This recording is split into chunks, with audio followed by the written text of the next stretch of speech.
Dave from New Jersey, it's the SNL Nerds, the show where two comics from New Jersey nerd out over Saturday Night Live. I'm your co-host, John Trumbull. And I'm your co-host, Darren Patterson.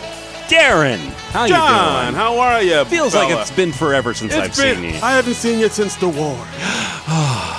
The olden days. Yeah. No, it feels like a long time because I had like a very eventful weekend. You were out and about. I was telling you about this before we started recording. I drove out to Baltimore this weekend for the Baltimore Comic-Con. Be more. Yeah. More. The what is Baltimore's nickname? Charm City.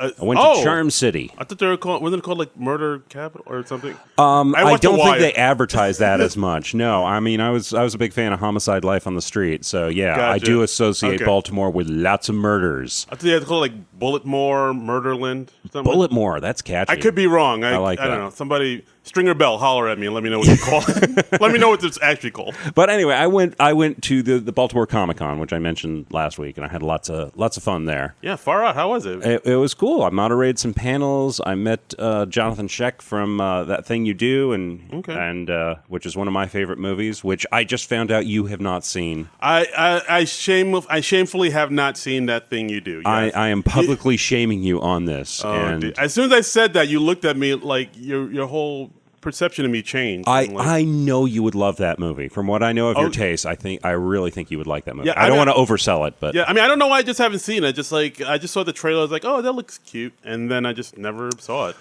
It didn't grab me. But if you're saying it's going to grab me, I will let it grab me. I think it's going to grab you, and I also think a little bit less of you as a person now. That's fair. Yeah. But you know, it's a fun movie. It's sort of, if you're a Beatles fan, you will like that movie, and if you're a Beatles fan, you will like the movie that we are talking about today. I am so good at transitions. Segway King. Segway King. Segway King. This week we are talking about the television movie The Rutles, All You Need Is Cash, which is a Beatles satire, a Beatles parody. Yes. Parody, mockumentary. Yes, a mockumentary. Done before Spinal Tap. Yes, came out in March 22nd, 1978. That's right. And it sort of originated, it has an SNL connection. Yeah, the film was written by Eric Idle and directed by Eric Idle and Gary Weiss, or Weiss. I think it's probably Weiss. Weiss, who was Gary Weiss was the director at Saturday Night Live. Yes. Oh, and it's also produced by Lorne Michaels, this film. Yes, and it has bit parts from a lot of the original SNL players. Right. Aykroyd's in this, Murray's in this, Radner, Belushi, Franken and Davis. Yeah, Frankie and Dave. And Frank and Dave. This had an interesting origin. This was Eric Idle. He was doing a comedy show in the 70s called Rutland Weekend Television, which was like a parody. Rutland is like the smallest province in England. Oh. And there was a guy who was on the show, Neil Innes, who was he would write songs for the show, and then sometimes Idle would write sketches around the songs, or Innes would write songs for the sketches. Right. So they'd sort of inspire each other in reverse that way. And he wrote this one song called "I Must Be in Love," which sounded really Beatle-y. Oh, okay, that makes sense. And so they did they said, well, let's do a Beatles parody, and they did they called themselves the Rutles because it was Rutland Weekend Television. And so that was what it was. So instead of John, Paul, George, and Ringo, we had Dirk, Stig, Nasty, and Barry. Yeah, exactly. Cool names. Which was fun. And this ended up with Idle showed this clip from Rutland Weekend Television when he hosted SNL sometime in like 77 or 78, and they decided to expand it out into like a full-length special. Okay, so all the guys that were playing the Rutles, they were from the original.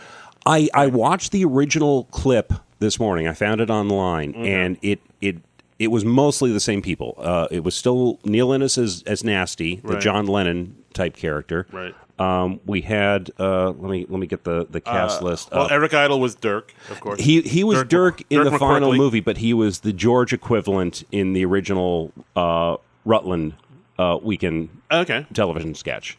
And Dirk McCorkley and Barry Wham, who was the Ringo Starr. Yes. Whose full name was Barrington Womble. Yeah. Let me get the the cast and the crew up here. We had John Halsey as Barry Wham. He was in the original sketch. And in the TV movie, we had Ricky Fattar as Stig O'Hara, who is the George Harrison equivalent. Oh, okay. And a funny thing about this movie, I think, is because George was the quiet one. Right. And he was the one who got into the Indian mysticism. We have an Indian guy playing Yeah, I noticed that too. It's like the part what? of George, and he has no lines in the movie. I noticed that too. It's He like, never speaks. yeah, I mean he sings when everybody else is singing. But Right. yeah, the guy that plays the George Harrison equivalent, Stig O'Hara, he doesn't say anything in this entire movie at all. And it's never commented on. It's Yeah. It's just a nice subtle joke. Yeah, it's like one of those things like I didn't get until like after the movie. I was like, oh wait a minute. Oh, I see what they did. Yeah, and you don't really notice it until they. Well, they call him the quiet one, and Yeah. Barry was the noisy one. Yes. So if you're any kind of Beatles fan, you will really love this movie, Right. I think the more you know about the Beatles and their history, the funnier you will find this movie because it really references and parallels their careers. Absolutely. I mean, well, as far as the Beatles go, how deep a Beatles fan are you? Are you like a huge Beatles fan? I know this is a radical statement, but I really like the Beatles. Whoa! I think they were a really good band. Wow! Yeah. No, Controversial. I know. I'm taking a stand. I really love the Beatles. I really dig their music. Yeah. I dig their groovy tunes. Man. I know they were groovy. They were fab. Yeah, right. Right on. And they call the Rutles the prefab. Prefab Four. Yeah. Yes. But yeah, I mean, I got into the Beatles. I'm a huge Beatles fan too. Like, I got into them kind of like a roundabout way. Like, growing up, I knew about their hits, and I always thought they were fine. I think like when you were a kid, like you just kind of grow up hearing these oldies hits, and you just kind of don't really listen to them. But then I got into them more like in college, because like in college I was listening to more like classic rock and more alternative rock. And then I was huge into Beck at the time. Like I really loved Odelay, Midnight Vultures, and Mutations, and all that. I was like, oh, this shit's amazing. Yeah. And then it's kind of hack, but like I really got into the Beatles through when I listened to Sgt. Pepper. And then like I listened to it, and there were a couple of songs in there that was like, wow, this kind of sounds like something Beck would do, or like, oh yeah, this is like, I think it was especially that end where it's like all kind of these noisy nonsense sounds, after a Day in the Life. It's like, oh, this sounds like Beckish. But then I went back and then I listened to Revolver, and then especially that's the last song, Tomorrow Never Knows. I was like, yo, this sounds exactly like something Beck would do. These guys were making all this type of music. They ripped Beck off 30 years early, right? It's like I hope that. I hope Beck made a call about this. That's funny. But yeah, then I just got more and more and deeper into the Beatles, like, Rubber Soul and, Hard Day's Night and, Get Back and, Let It Be. And then, like, I was just a diehard fan. Yeah. I mean, it's great. I mean, the Beatles are one of those bands that pretty much everybody loves. Yeah. I feel like there are some people that say they don't like the Beatles, but I don't know. I feel like people who do that are just trying to be, like, cool and different when they I'm an iconoclast. Yeah. I don't like the Beatles. I actually had a couple people at my last job who were like, "Oh no, I don't like the Beatles. I think they're bad." And I was just like, "Really? What's wrong with?" It was kind of like you saying, "Oh, I haven't seen that thing you do." Yeah, I was like, I don't own a TV. Yeah. Wait, look, hey man, I genuinely haven't seen the movie. I will watch that thing you do if it'll repair our friendship. Okay. I don't want this to divide us. Like Tom Hanks, he's hosted SNL a lot. Maybe that could be our tangential connection. Yes, fine, fine. But yeah, when people say they don't like the Beatles, like. I always in my back. You like them a little less, right? Yeah, it's like, dude, whatever band or musician you think is better than the Beatles, I can guarantee you that person loves the Beatles. Yeah. So get off your high horse. Yeah, exactly. You dumb bitch. Or, yeah, just I say that in my head. I don't. Dumb bitch. Man or woman. I say that. But yeah, it's just a little weird. The Beatles are just a given, and like, I mean, I was born like after they broke up, right. But like the Beatles are like always around. Yeah, they're just you just grow up with them. Even though I wasn't around for Beatlemania, I still of them. Like the songs play on the radio. Like the music is still love the Beatles. Got all the albums. Yeah, me too. Watch the movies. Hard Day's Night, Help. Yeah. Oh my God. Actually, I don't think I've ever seen Let It Be. The one where it's like in the studio and where they're breaking up and all that. Yeah, you see I remember seeing that, like, and you sort of saw some tension between like Paul and George, where like they were like kind of I'll play whatever you want, or I'll not play. Whatever you want. Hey, I'm just saying, I just want to play. Well, George, no, I didn't mean to. Then what have you got? Yeah. Yeah. Whew. But yeah, I haven't seen. Yeah, I got to see NBC Let It Be. I don't think I've seen that in a while. But yeah. I mean, us big Beatles fans. Yeah, we enjoy the Beatles. I know it's a hot take. But, pro Beatles. Pro Beatles. SNL nerds. Pro Beatles. Yeah. So like when I was watching this movie, like you see a lot of, that you get the references a lot more. It's like they're talking about this. Oh, the Rathskeller. Right. Yeah, and I mean, really, it parallels the Beatles' career path like pretty accurately. Yeah, I mean, it was a difficult thing to do because you gotta condense the whole history of the Beatles in like 1 hour. Yeah, I mean, they pretty much did it. It's a pretty short movie overall. I believe it's like 70 minutes. Like 70. 75 minutes, something like that. 1 hour, 16 minutes. So, yeah. So you can knock it out real quick. Oh, also, this thing's on YouTube. You can watch it on YouTube. Oh, is it? I didn't realize that. It is on YouTube, yeah. That is cool. Okay. So, definitely we recommend the movie. We're gonna talk a little about the movie, and there's, of course, interesting trivia surrounding the movie. And yeah. Well, I mean, one thing you notice that Eric Idle, he plays like the sort of the narrator of the whole film, right? And he also has like a few multiple appearances. In he plays. Well, I mean, because he plays Dirk. Yeah, he plays multiple roles, and that Eric Idle, he's one of the Monty Python gang. Yeah. He would traditionally play multiple roles in television shows in very quick succession. Right. And so it's cool. You see how versatile Eric Idle can be. Yeah, very, very much so. And he's also the narrator, and he's sort of telling the story about the Beatles. And of course, it opens with like a tracking shot of like him walking along the sidewalk and like the camera moving.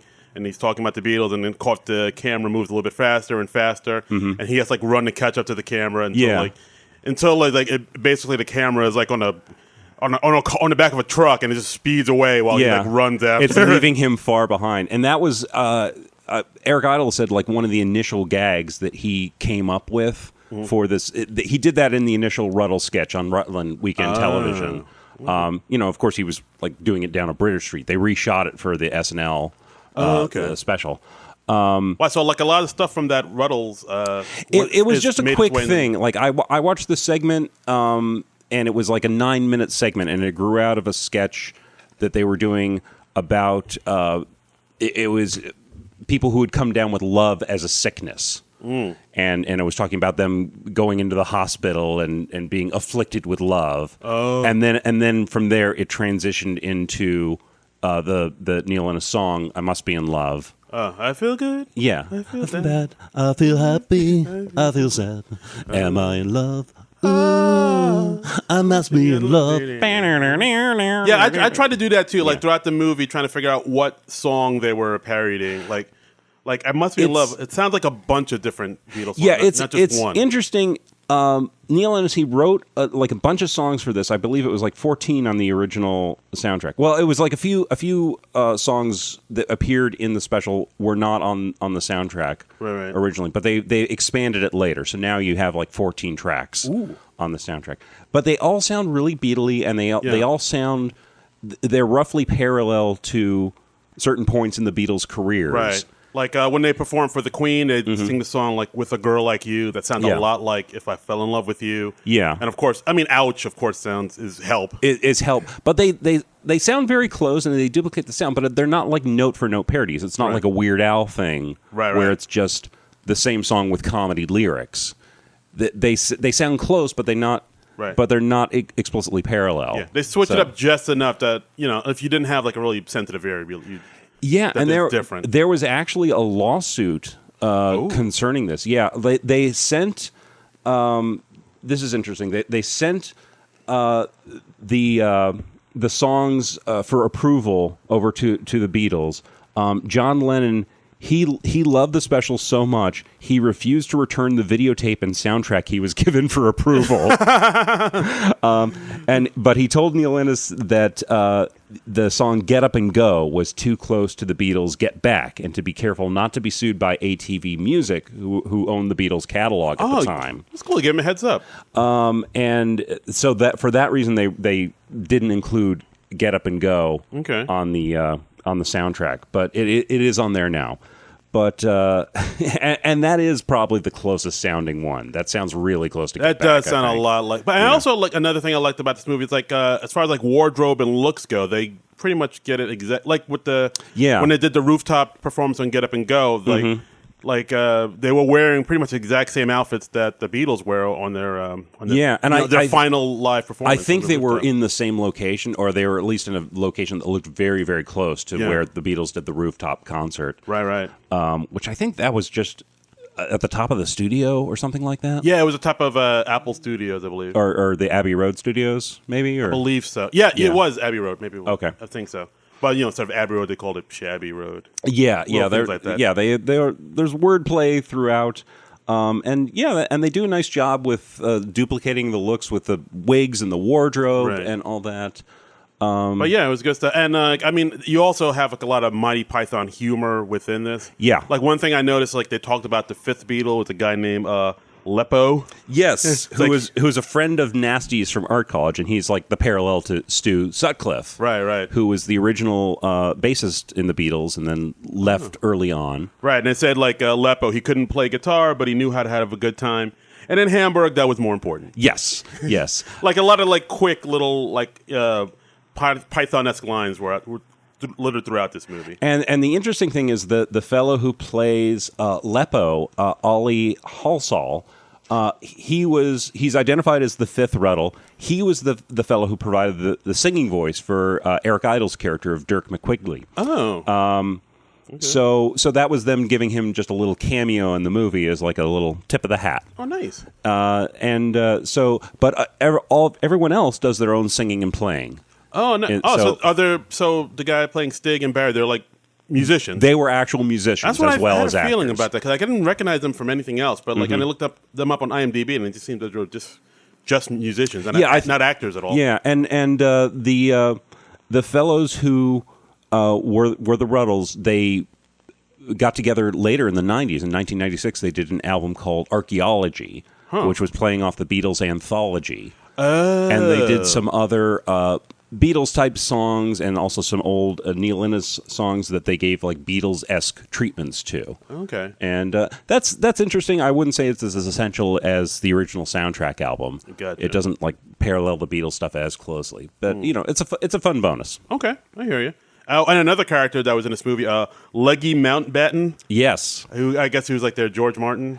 I took him as more as their Brian Epstein. Oh, you're right. Yeah, because they talk about how he sees them in the equivalent of the Cavern Club. Right. And they're talking to Leggy's mother.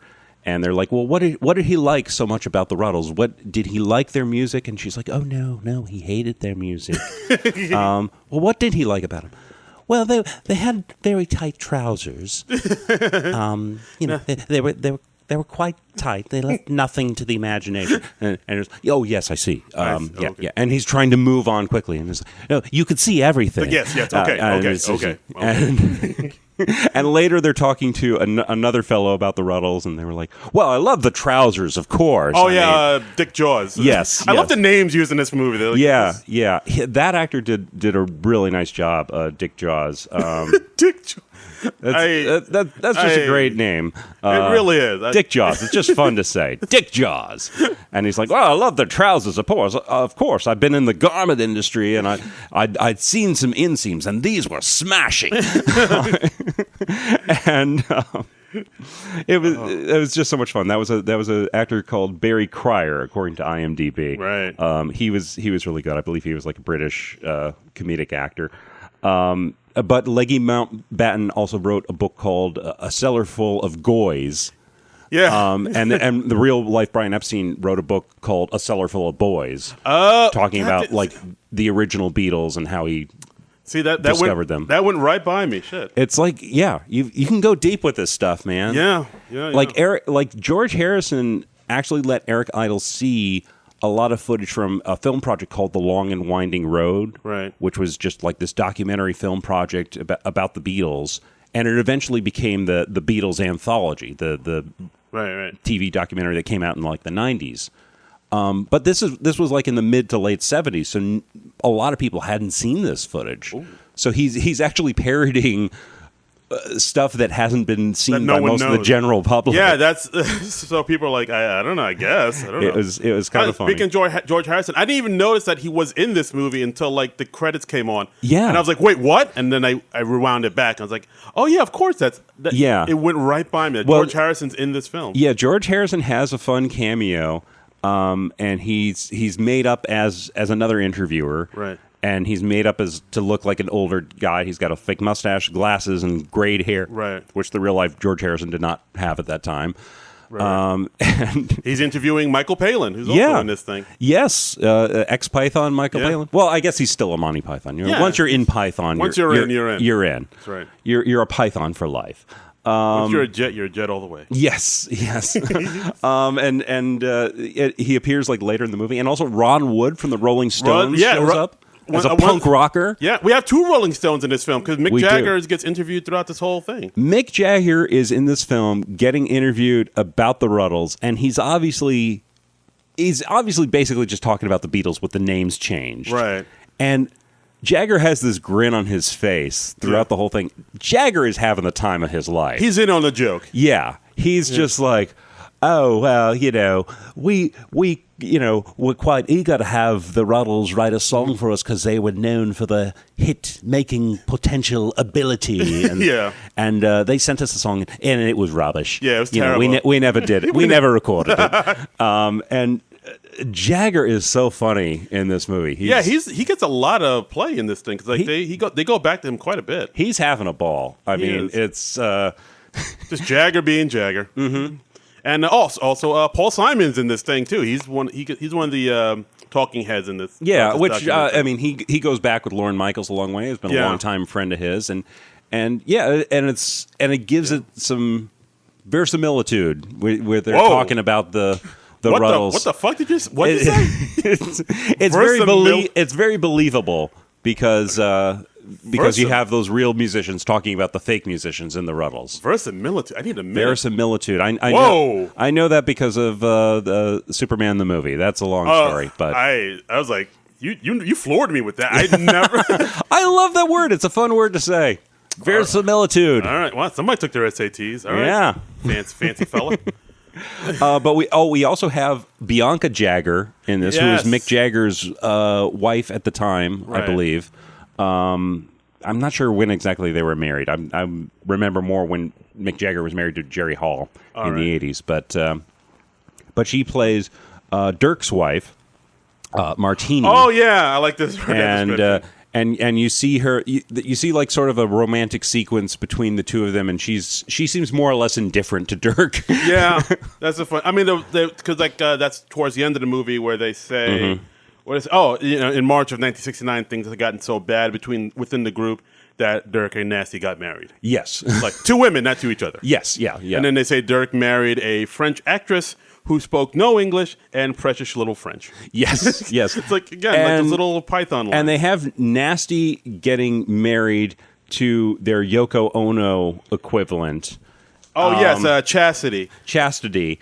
And they dress her up as a Nazi. Yes, because Chastity was a simple German girl whose father had invented World War II. Yes, and she was an artist. She was in the Pretentious Gallery. Yes, and it's such an audacious bit of parody. It really was. Yoko Ono, not well liked by Beatles fans. A lot of Beatles fans believe that she was the one who helped break them up. Yeah, that's a thing. She and John were so into each other. They were around everywhere. Like John insisted that she be in the studio with them because he didn't want to be apart from her, or he didn't want someone else to steal her away while he was away making music. Yeah. And I mean, people still say to this day when a woman comes in between a band and their members, it's like, oh, it's a Yoko. I mean, they cut to Jagger and they're like, well, what went wrong with the Rutles? And he's just like, women. screwing it up, getting in the way, and it's like, it's so amazing because like Jagger is probably being much more frank than he would be right in a real Beatles documentary. But it's shrouded underneath the whole, oh no, I'm talking about the Rutles. It's under the guise of comedy. What are you talking about? Beatles? No. But you think you're probably getting a little closer to the truth or his real life opinions. You're hitting close to the bone on this one. Because he can be more outrageous than he would be. All right, so Mick and Bianca were married from 71 to 78. Oh, okay. So this is like tail end of their marriage, I guess. Yeah.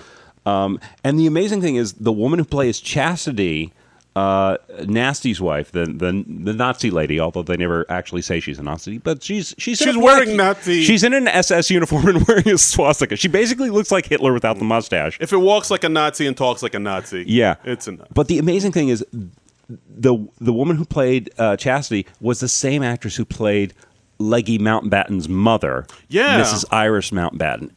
They look totally different. Gwen Taylor. Amazing, versatile actress. I would love to. She apparently was a big British sketch comedy person, and I'd love to see more of her work. Just judging from what she did in this movie, because those two characters, they don't look alike, they don't act alike. I was amazed when I first found out that it was the same person playing both parts. Yeah, it's pretty fantastic. I saw that in the credits. I was like, whoa, I'm floored by that. Yeah, that's great. I mean, everybody in this movie is very funny. I don't feel like there are any weak links. No, everybody's pretty strong. I mean, we also have SNL nerds. We also have like a SNL cast member. We have Bill Murray playing this sort of drive time DJ, Bill Murray the K. Yeah, and there was a real life DJ, I believe, called Murray the K, who was like a big Beatles booster, and he's like credited with increasing their popularity in the U.S. They just went with Bill Murray the K. Yeah, they just called him Bill Murray the K, and it's just like a quick thing. You just hear, it's just Bill Murphy riffing into a microphone. He's like, the Rutles are coming here, and they're bringing their trousers, and they probably just like gave Bill a couple talking points, and then they're just like, go. Yeah. I mean, I like that scene too, because like it's the Rutles, during Rutlemania, where like they're running away from all their fans, and of course their teenage girls are like beating up cops to get to them, and of course the cops are like, I was assaulted by all these girls. But like at one point they're listening to the radio and they're hearing Bill Murray talking about the Rutles are going to be here in Flushing. It's Rutlemania. And then you see Dirk and Nasty look at each other, just like, do you know anything about this? I didn't hear anything. Well, I don't know about that. Whoa, and they really captured the playfulness that you see in the early Beatles stuff, like at their press conferences or in A Hard Day's Night, where they're just like, I don't know about this. This guy seems a little sketchy. Yeah, exactly. Like the little playful goofiness of of the and they like the Beatles had those smart ass answers in their press conferences, and they show a little of that. They're like, oh, did you feel good after seeing the Queen? And they're like, no, you feel good after seeing the Doctor. So charming. Yeah. And one of my favorite lines is a line from Barry Wham.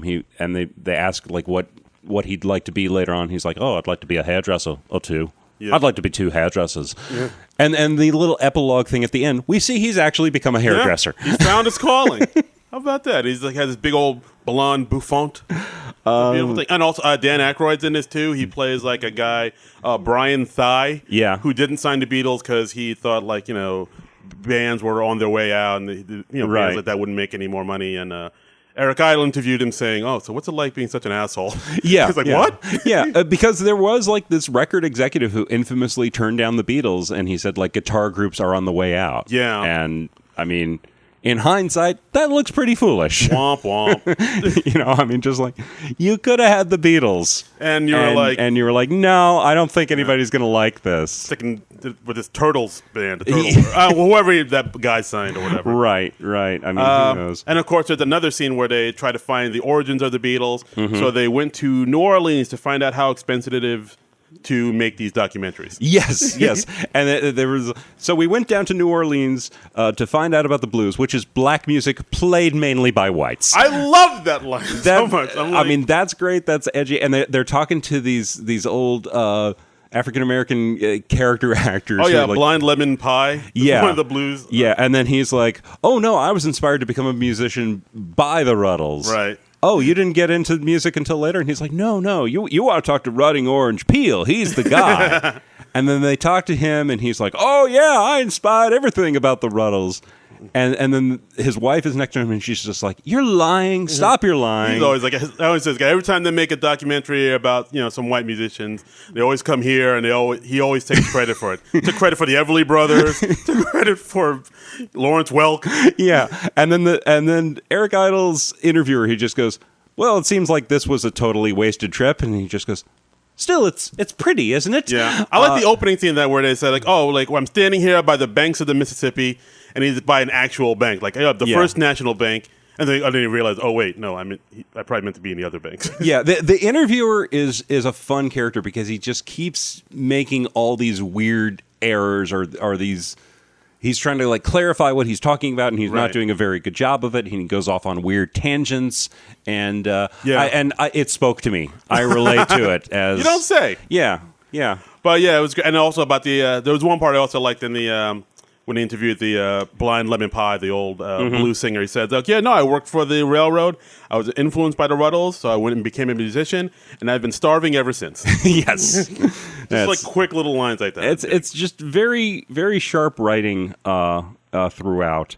And honestly, I love Neil Ennis's performance as he was very nasty to John Lennon. He was very John Lennon-ish. I feel like he should have gotten an Emmy nomination. He is so funny. In this movie. He gets the voice down just right. He's got the mannerisms. He's got that John Lennon bite to him. Yeah, he even kind of looks like him at some point. Yeah, I mean, with the wigs and just the attitude, you really buy him. And he's I mean, most of this movie is Eric Idle and Neil Ennis. They're really carrying the movie on their shoulders. Yeah, and Neil Ennis is also credited as a co-writer. Oh, really? I don't want to minimize his contribution. Okay. Eric Idle gets a lot of credit for this, but I think Neil Ennis deserves an equal amount of credit. Oh, wow. For this movie. I mean, he's great. He's very, very funny. If you don't know who Neil Ennis is, he was in a group called the Bozo Dog Band, which was this comedy. What a name! It was this comedy group. And they actually appear in the Beatles movie Magical Mystery Tour. Oh. So he had this weird Beatles connection. Wow, a lot of direct Beatles connections. I know there's all this weird crossover between the Beatles and Python, and they were friendly with each other. Yeah, I mean, I know George Harrison was definitely tight with the Mighty Python folks. Yeah, because he financed Life of Brian. Right, absolutely. I mean, Harrison was a big comedy fan.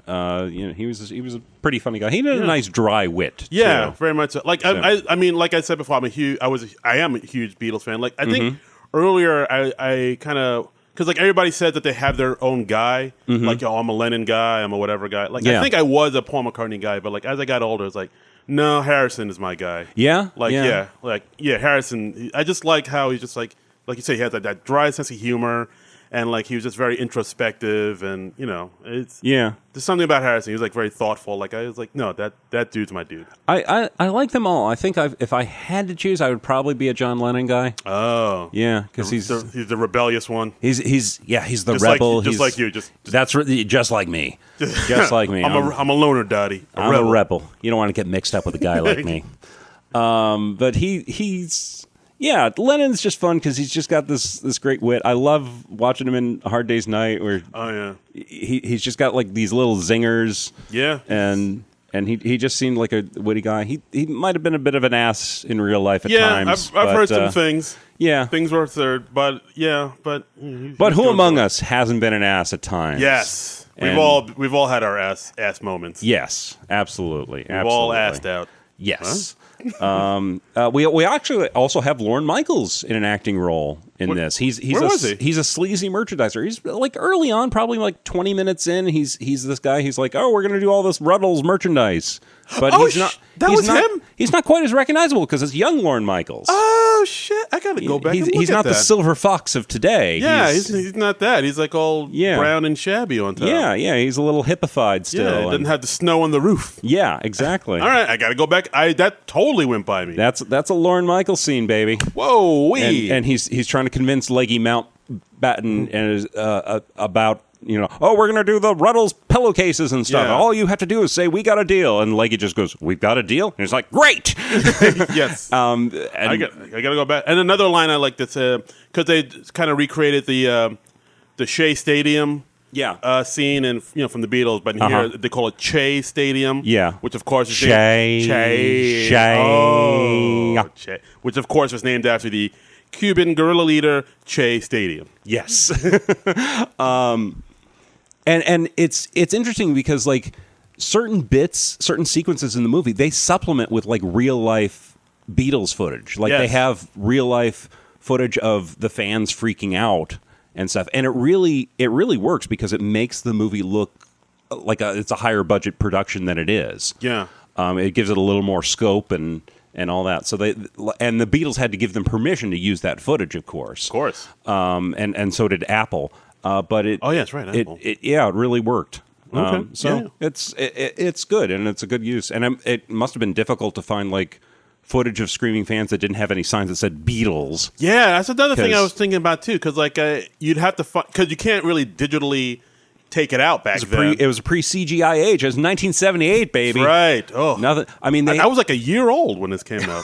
I literally was. I'm thinking about wow. I was just a baby. I was 6 years old, but I was not hip enough to be watching. No, I would have been 5. It was March of '78, so I would have been 5 years old. Oh, wow. They do have a shot of the Ed Sullivan Theater, the marquee, and then there they changed it to tonight only the Rutles, right? And they show footage of the real Ed Sullivan, right? And of course they have him say the Rutles, and he's like badly redubbed. It's like so obviously a voice impersonator. He's like, we hadn't perfected it.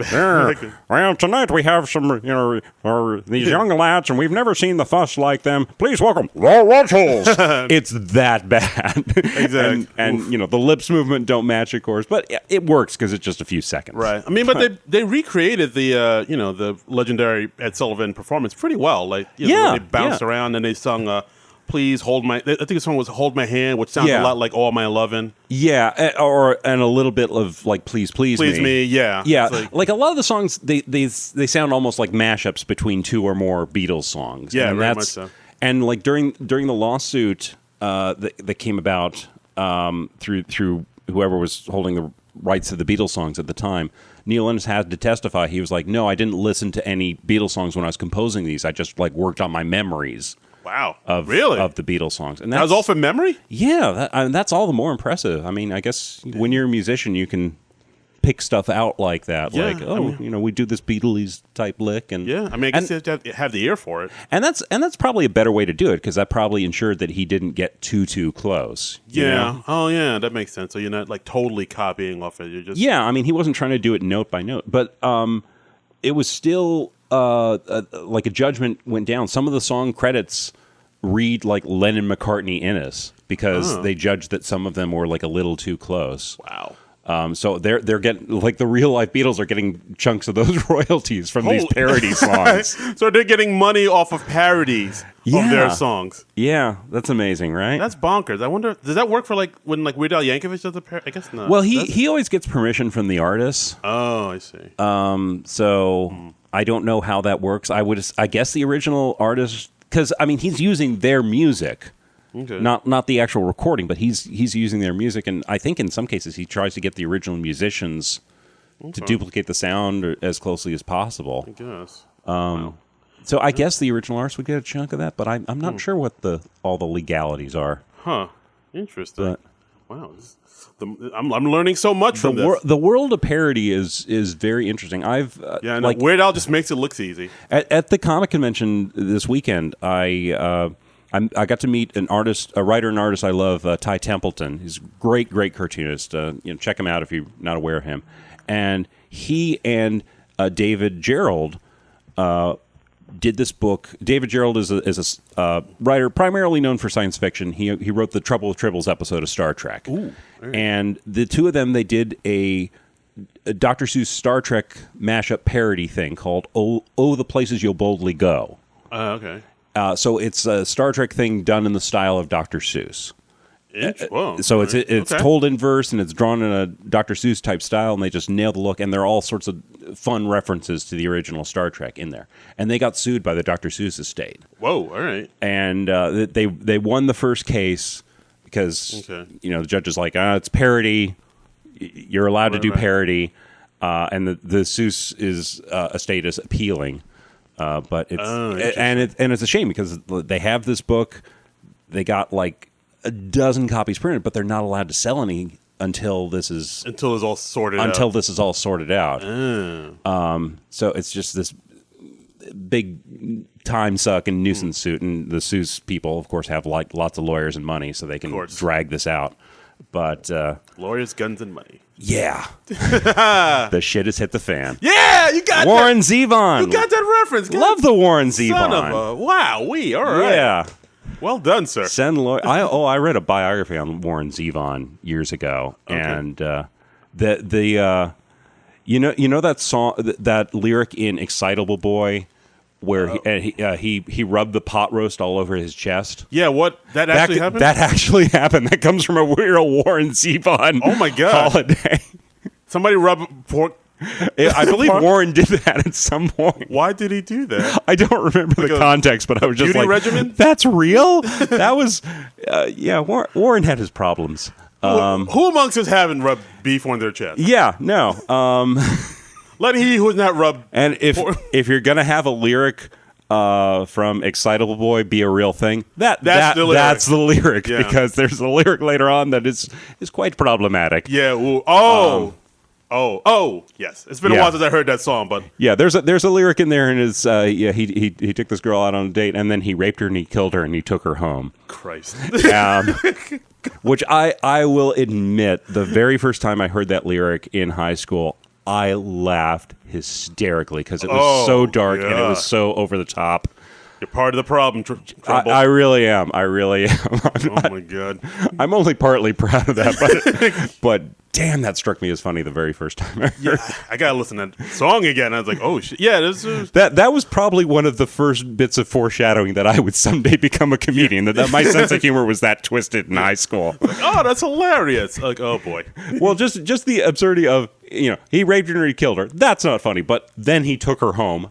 That makes it fun. Yeah, that's something. Holy moly!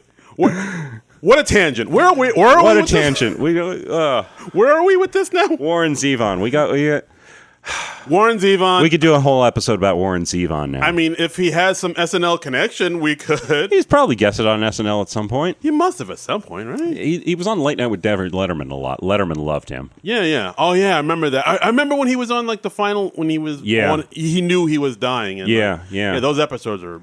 Enjoy every sandwich. That was some heavy shit. We miss you, Warren. Yes. Rest in peace. R.I.P. So where are we back to the Rutles. Yes. There were some other SNL people in there that we haven't mentioned yet. John Belushi shows up. Rhonda Klein? Rhonda Klein. Yes. That scene, I remember that scene being pretty hilarious. Yeah, he's like this super... He's like a promoter. Yeah, this super promoter, and he's like shady and fearsome, and they show... Belushi, he's in sunglasses and a white turtleneck sweater, and he's flanked by Franken and Davis, and they're all in matching white turtleneck sweaters and sunglasses. Yes, and he was like supposed to be this big, feared promoter. And as he was walking into the office, people were just like freaking out on him, like literally, like, oh God, and like just in fear of him. They're like killing themselves. Yes. Rather than face him. People would rather commit suicide rather than meet him. And actually, they walk by an office and they show somebody like swinging from the ceiling, swinging from a noose. Yeah. Yes, and they say his only weak spot was dishonesty. And then as he goes into his office, you see a guy in the background who's like crucified, his like nailed to the wall. Yeah. Oh my God, this is such a dark scene. And it's just shot around like the 30 Rock offices, I believe. Oh, is that what that was? Yeah, I believe so. I think I'm sure most of the SNL stuff was just shot in like an afternoon. I could see that. Because it's like everybody is in just one scene, so it's like real quick and dirty type stuff. But yeah, I dug it. Yeah, and there's a great scene where Belushi is talking about why they should trust him. Like, I'd never do anything to hurt you, and I care about you more than anyone else in the world. And the camera gradually pulls back, and you realize he's talking to himself in the mirror. and they were just shooting the mirror like it was an actual close-up of him. Very funny scene. Very funny scene. And I mean, they also talk about... they also do the whole Ravi Shankar Stig scene where like Stig meets up with the Arthur Sultan. Yes. Which is like a parody of when they went to India to study with the Beatles went to India to study with the Maharishi. Right. And they even allude to the rumors that the Maharishi was apparently there was acting inappropriately among Right. some of the female students. Like Mia Farrow was like one of the people who was Yes. there at the time. I remember that. And it was a sort of a Me Too thing in the making. I mean, he wasn't murdering them and killing them and raping them and taking them home. But it wasn't great. But yeah, he was having some. He was doing some not kosher stuff. Little and they handsy. Their equivalent, the Arthur Sultan. He's literally dressed in a trench coat. He looks like a flasher. Yeah. I mean, so it's like sort of subtly, and you see him like sort of like trying to get handsy with one of the female people there. One of the female students. Yeah, that was rough. And also they talk about Leggy. I think they say like how he.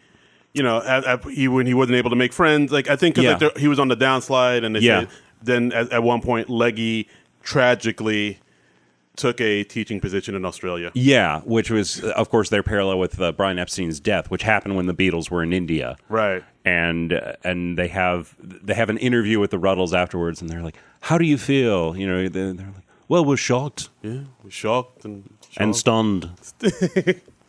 Very stunned. Yeah. Did the Sultan have any words of wisdom for you? No. Oh, I mean, yes. Oh, well, yes, yeah. And then they just pan over to Barry Wom, and he just goes, stunned. It's very, very funny. Not much to say.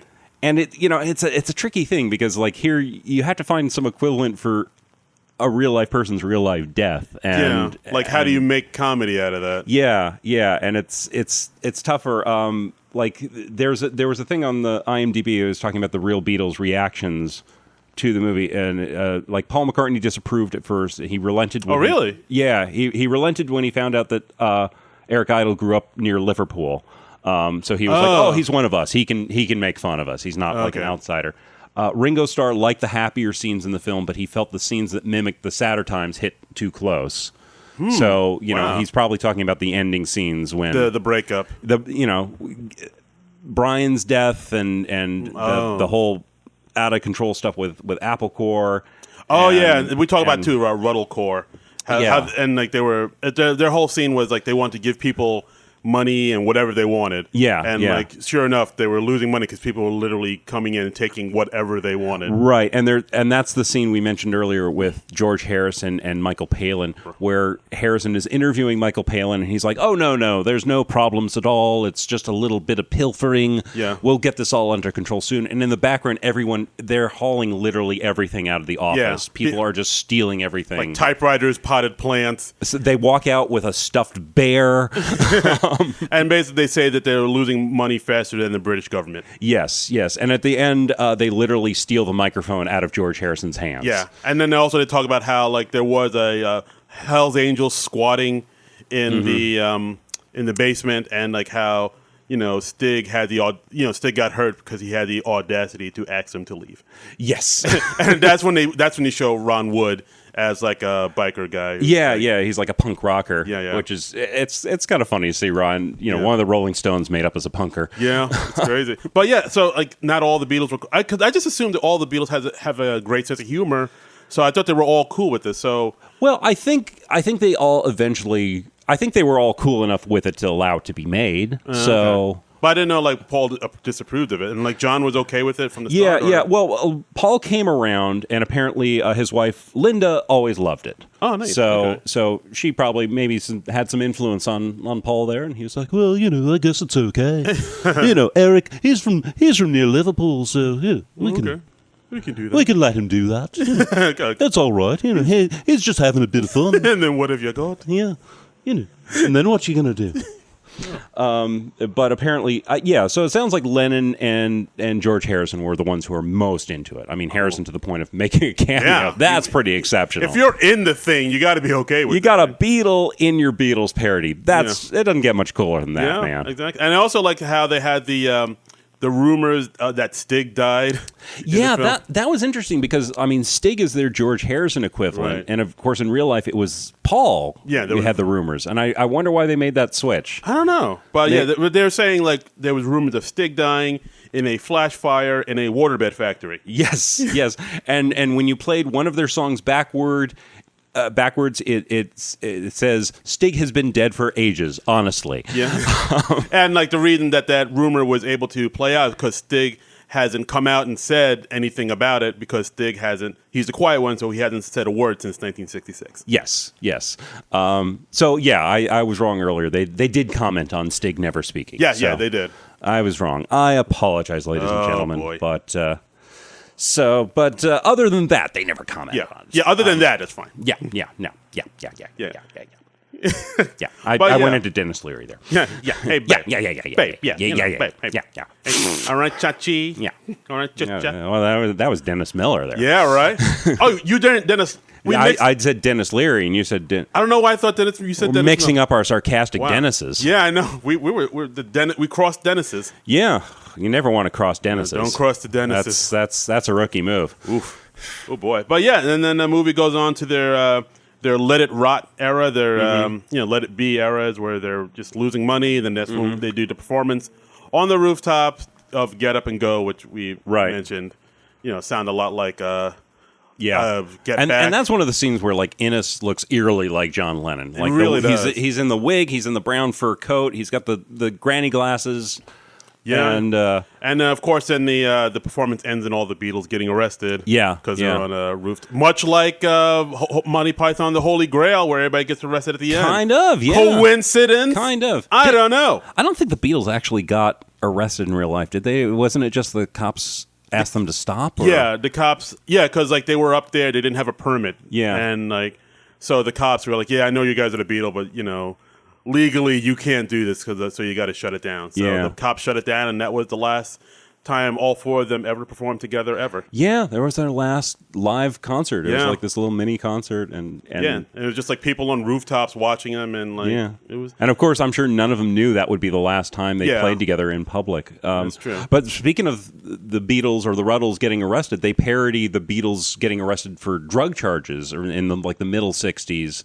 Oh, right, because of instead tea. of the Beatles getting into marijuana, all the Rutles are into tea. Yes, because Bob Dylan introduced them to tea. Yeah, which is horribly controversial. Yes, and everyone's outraged about that. No, I've had tea, hibiscus and Earl Grey. Yeah, I've even had them with biscuits. And it's just really funny because, like, Paul McCartney, he gave interviews where he was very matter of fact. He's like, Well, yeah, I've smoked it. You ask me a question, I'm going to answer honestly. You really love doing this Paul McCartney. It's fun. It's fun imitating Paul McCartney. What have you got? And I've also listened to a lot of Dana Carvey on the Conan O'Brien podcast recently, and he imitates Paul a lot. It's a fun accent to do. It's just fun to be Liverpudlian. So yeah, quick. Yeah.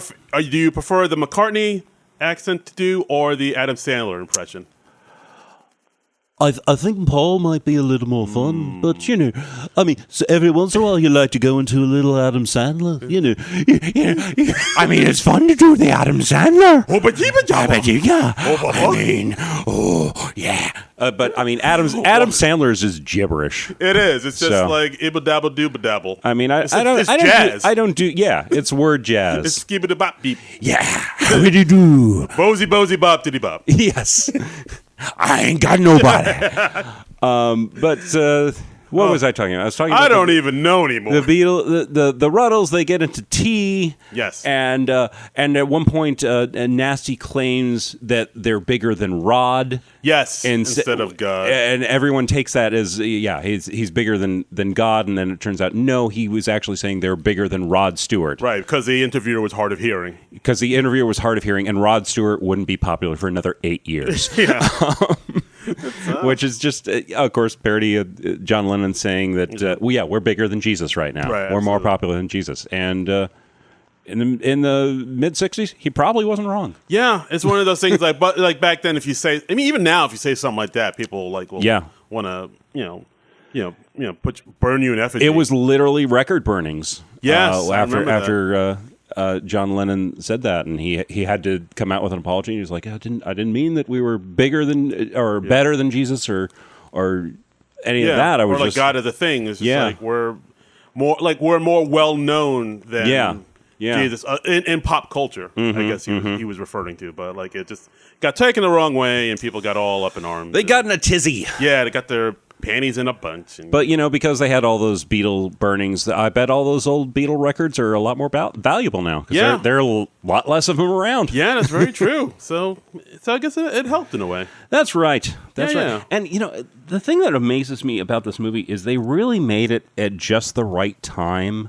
Right. Because it was still a couple years before John Lennon was murdered. I was thinking that too, because I was like, "Oh, is this like?" Because I forgot that it's like John Lennon got murdered like in the 1980. Yeah, 1980, December of 1980. So so like I was thinking, oh wait, are they going to refer to John Lennon getting shot and killed in this movie? But I was like, oh no, this came out before, so John Lennon was still alive. This was when and they have the nasty character become a recluse. Right. Oh yeah. At the end, like the band breaks up and they go to each character.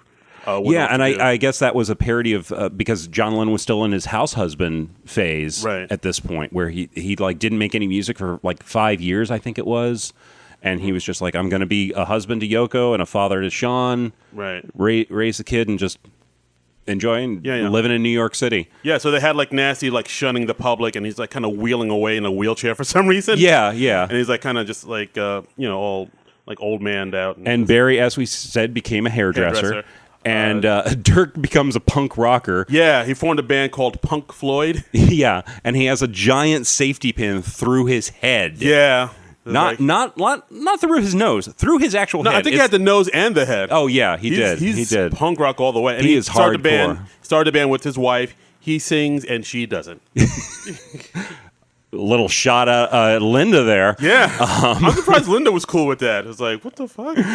Yeah. Oh, and Stig, of course, worked at Air India as an air hostess. Yeah, because Stig gets a sex change and becomes a woman. Or he's at least in drag. They don't really say. Yeah, he's. That came out of nowhere. I was like, oh. It's just a quick shot of him.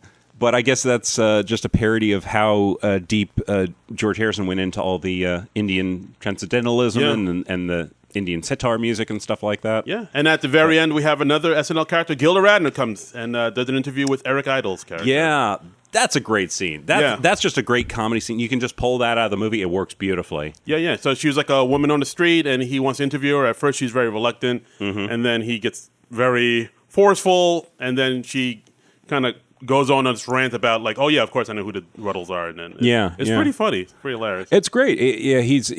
She's just like, oh no, I don't know who the Rutles are. Tell me who the Rutles are. No, I don't know who and he finally slaps her, and then she gives this whole long monologue about the Rutles. It's like a Wikipedia entry. Yeah, it's like, oh wow, she does. They were 4 young mop tops from Liverpool, England, who blah blah blah blah blah blah. They set the toes of the world a tapping with. Yes, with their 4 non-Jewish. Non-Jewish. She just slipped that in. It's like, whoa, what? It's just out of nowhere.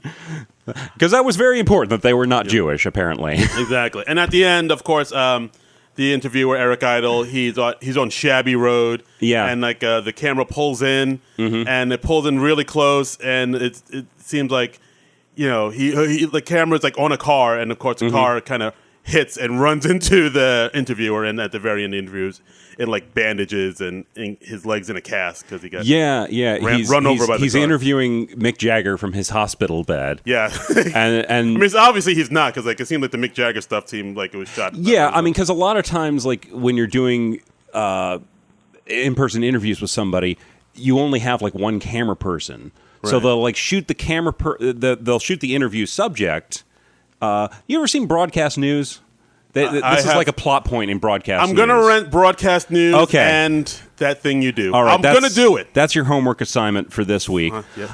Yes, Professor. They're good movies. All right. But they'll shoot the interviewer asking the question in cutaways later. Right. And in broadcast news, that becomes like a plot point. I'm not going to get into it because it's kind of spoiler for the movie. But Lost my train of thought. But yeah, so they show Mick Jagger. Yeah, he's interviewing Mick Jagger, and he's obviously not in the same place. Mick Jagger's not suddenly in the hospital. Right. Mick Jagger's in the same place, and suddenly the interviewer's in the hospital. Right. Yeah, I noticed that too. But it's like, yeah, it was a funny way to end it. Just ended with Mick Jagger and.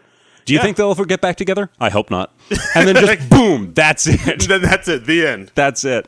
It's such a great parody. It's a great parody. I mean, if you're a diehard SNL fan, I would recommend or it. a Beatles fan, or a Monty Python fan. I mean, there's so much good stuff in there. Yeah, good stuff. They have an animated sequence that spoofs the Yellow Submarine movie, and I think they even went to the same animators. It looked really close to it. They call it Yellow Submarine Sandwich. They have a song called like Onions and Cheese or something. Cheese and Onions. Cheese and Onions.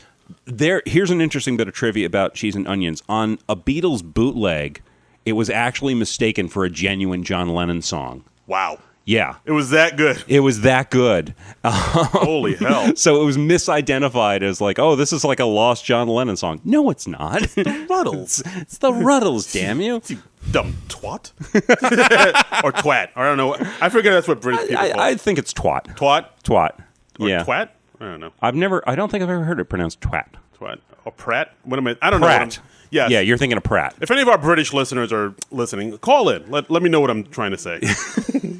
You think we have any British listeners? Yeah, we might go across the pond. Are we international? I think I would think so. Yeah. That would be cool. This travels. This tracks. Okay. Okay. But, I mean, check out the Rutles. Yeah, absolutely. Watch the movie. Definitely get the soundtrack. The soundtrack is amazing. The soundtrack is pretty top notch. If you're any kind of Beatles fan, you want to hear some Beatles-flavored songs, check that out. Yeah, like I actually, I was watching this movie, and my wife was, walking around, watching me watch it, and she was like, "Oh yeah, this stuff is kind of catchy." I think it was, I must be in love. That's a catchy little ditty. It's a catchy song. Years ago, when I directed a play, a complete works of William Shakespeare, I had like some pre-show music, and I put "Goose Step Mama" as the first. Oh, nice. Goose Step Mama on the cover charge. It's just a fun, peppy song. It gets people in the right frame of mind. And it's just, yeah. I love their parodies of the early Beatles stuff in particular. Yeah. I think they really did a nice job with those. It's great stuff. Great stuff. So we put the word out on Twitter. Yes. About if you have any questions or anything to comment. So we got, we get some responses on that? We did. Good people at That Week in SNL said, Eric Idle's first hosting gig in season 2, which features a small bit of this movie, is arguably one of the best episodes of the show ever. At least it's one of my favorites. Also, any and all discussion of the Bonzo Dog Doodah band would be appreciated. I mentioned the Bonzos briefly. Yes. Did you say Bonzo or Bozo? I thought you said Bozo. I might have said Bozo. Oh, I'm dumb. Oh boy. All right. Also from Bill Brasky, fan of the show, he says Bill Brasky. At Bill Brasky 2620 says the joke in the trailer where Idol is giving his speech to the camera, and then the truck starts pulling away from him and he has to run after it, was later ripped off. Paid homage to ?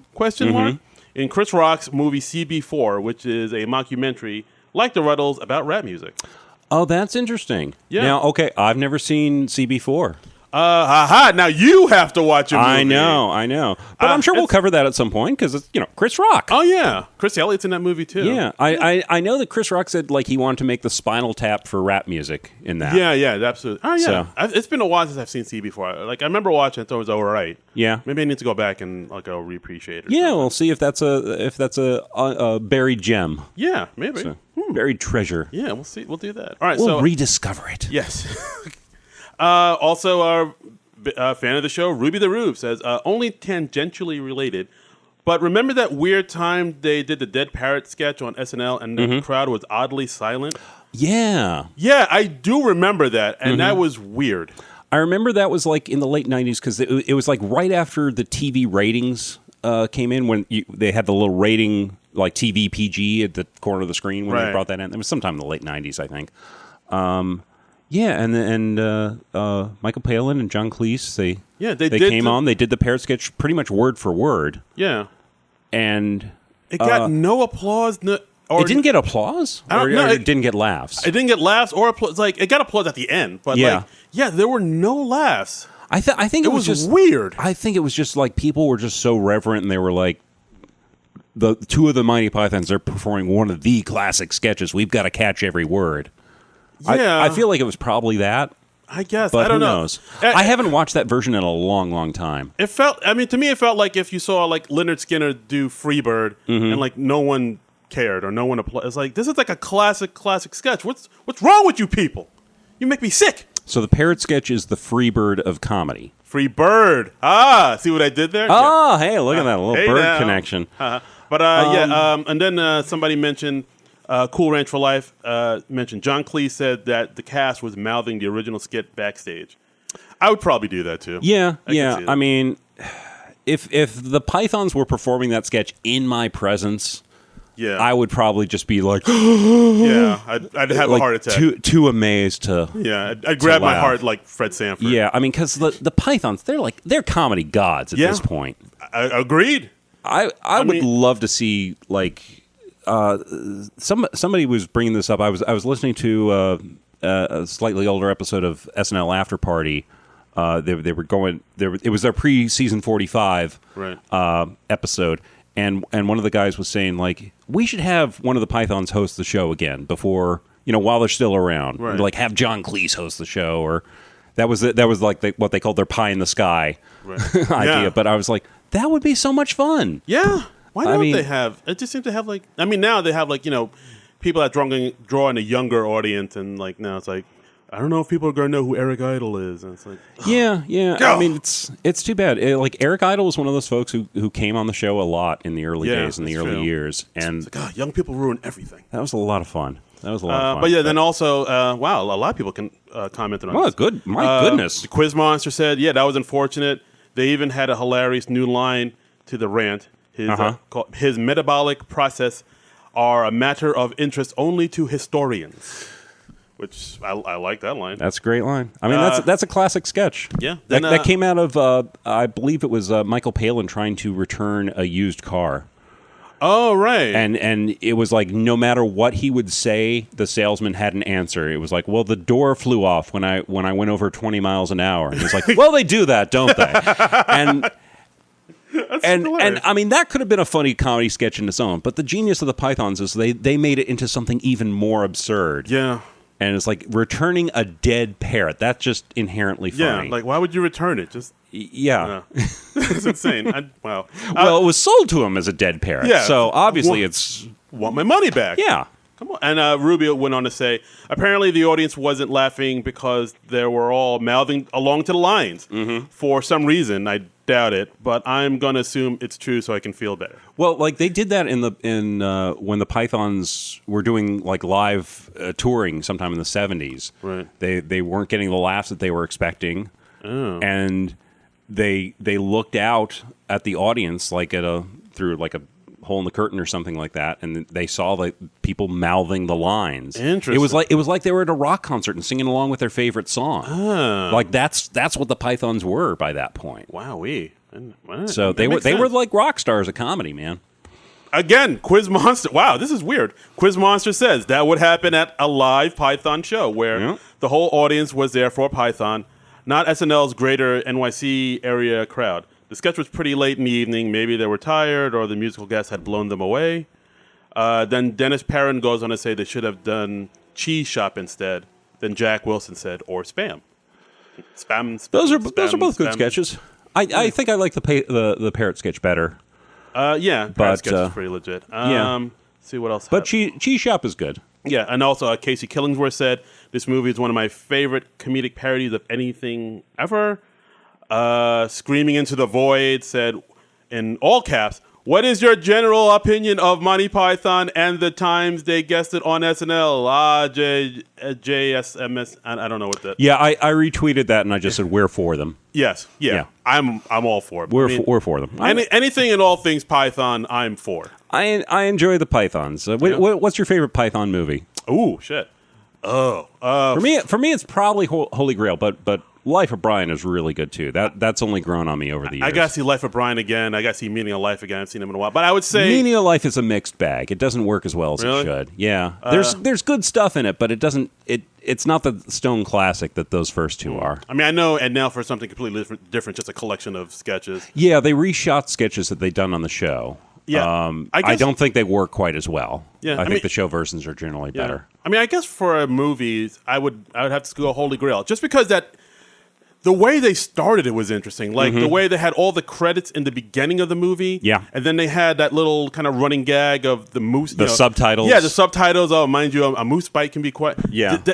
Even that I'd never seen before, and that was weird. The translators have been sacked. And, and like that, even that begins like what? And then they finish the titles in a completely different style at the last minute. Yeah, and then the movie ends with all of them just getting arrested, and then it just cuts away. Yeah, it's an audacious comedy movie. That was very jarring. Like I'd never seen anything like that before. It's like, whoa, what the? Like I was like, what just happened? And there's like interesting trivia in that movie. They lost the rights to all the castles they were going to use at the last minute. So pretty much all the castle scenes are shot in different parts of one castle that they got the permission to shoot at. They didn't have the budget to have actual horses, so that's how they came up with the coconuts. Yeah, they don't even mention it. They just don't even bring it up. It's so much funnier because it's never commented on. Never. It's just like, oh yeah, it's just a guy behind you hitting coconuts. This is a world where you travel by hopping along, miming a horse, and someone with you has coconuts. Yeah, and you just like all right, I guess, and just go along for the ride. Just all of that is just like I'd never seen anything like that before. It's just like really like I was just seeing something totally new and like wow. Yeah. So yeah, I would go with Holy Grail. Holy Grail's, and it's great as an introduction to Python. If you like Holy Grail, you will like Python. Okay. And last comment from the Quiz Monster saying, one fact I didn't know until the actor had passed: Leggy Mountbatten was also the guy in Life of Brian who said, "I'm Brian, and so is my wife." Oh yeah, that's cool. Yeah, that's what we got. The Pythons worked with that actor a few times. Very, very nice. And I guess that's the episode. I guess that's about the episode. We did get like another review on the podcast. I got it right here. It's a 5-star review, so thank you very much. This is from Havtak, or is that Haytak? I can't quite. I think it's Haytak. Yeah, it's Haytak. Haytak. And the headline just says "good." Yeah. So 5 stars and good. Good. Yeah. Yeah. So that seems about right. Those don't quite match, but dude, it's 5 stars. It's 5 stars. We'll take it. Let it go. It says, "Love listen to two nerds with big bald bulbous heads, well versed in all things pop culture. Talk SNL." Bulbous. Is he got like a big bald bulbous heads? Is he like a head fetish? I don't know. Why would he say bulbous? I don't know. I don't think either of us have bulbous heads. I mean, my head's pretty big. I don't know about bulb. I don't know if I would say it's big. It's kind of round, but thank you. Yeah, but yeah, I mean, I feel like I got to wear hats all the time. Like, yeah, I don't know. I've never thought of myself as having a particularly bulbous head. It's just an odd word. Bulbous. Yeah. Wow, bulbous. No. Now I have a complex. Now we're gonna fixate on that. Thanks. We got bulbous heads. Thanks for the 5 stars and the head complex. You get. Yeah. So thanks for that. I'll be wearing wool hats everywhere, like Mike Nesmith. So I mean, if you want to say more hurtful things about us and our heads, comment on all our body parts. Yeah, and give us 5-star reviews. Yeah. Send that to us over on Twitter. That's SNL Nerds Show. On Twitter. Yes, make fun of our noses, feet.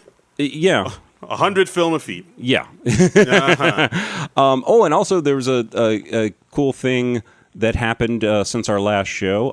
Over on Instagram, Cecily Strong, as I suspected she would, she had a cool post about the dog court sketch that we enjoyed so much last week. And I made the comment there that I would like to see a regular segment on SNL, which is just Cecily Strong plays with pugs. Yes. And she actually responded to that. Let me see if I can find that. Give me a moment. But yeah, apparently we got a response. Oh, actually, well, while you look for that, I'll just give out my info. You can follow me on Twitter and Instagram at Darren Credible, DARIN Credible, website, DarrenCredible.com. I'll be in Jersey City on the 30th. I'll be performing at at Monty Hall in Jersey City for a WFMU show. Oh, cool. So I'll be doing like 5 minutes or so. So come out to that if you can. All right. So I found the response I got from Cicely because I tagged her in the comment. I said she was talking about the dog court sketch and how much fun she had doing that, and I just said, this is why I say on Monday's SNL Nerds podcast that I want Cicely Strong Plays with Pugs to be a weekly feature. And then she responded, I'd honestly be very happy with that. And I told her, please tell Lauren there's audience support for this idea. Let's make this happen. So there you go. So we have a direct line to Cicely Strong. Now, we're pretty big deals. Yeah, I was just very, very happy that for one shining moment, Cicely Strong knew who I was and acknowledged my presence in the world. I know. I mean, you guys are practically dating. Yeah, like that. Isn't that what happens when somebody responds to you online? That's how it works. Is it not? No. I don't know how the internet works.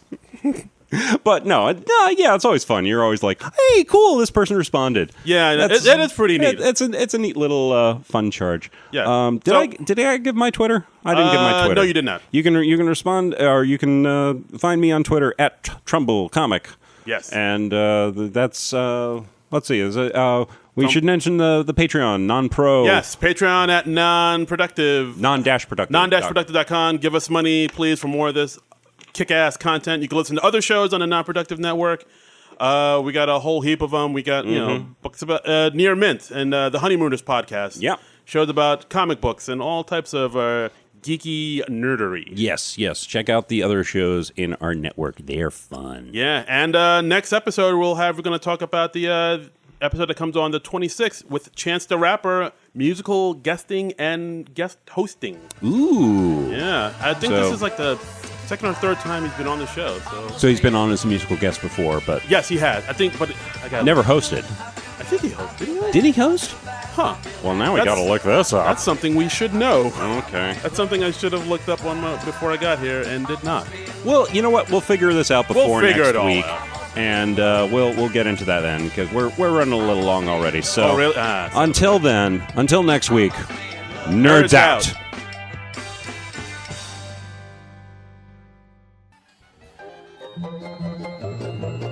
This has been a non-productive media presentation. Executive producer Frank Hablawi. This program and many others like it on the Non-Productive Network is distributed under a Creative Commons Attribution Non-Commercial No Derivatives license. Please share it, but ask before trying to change it or sell it. For more information, visit non-productive.com.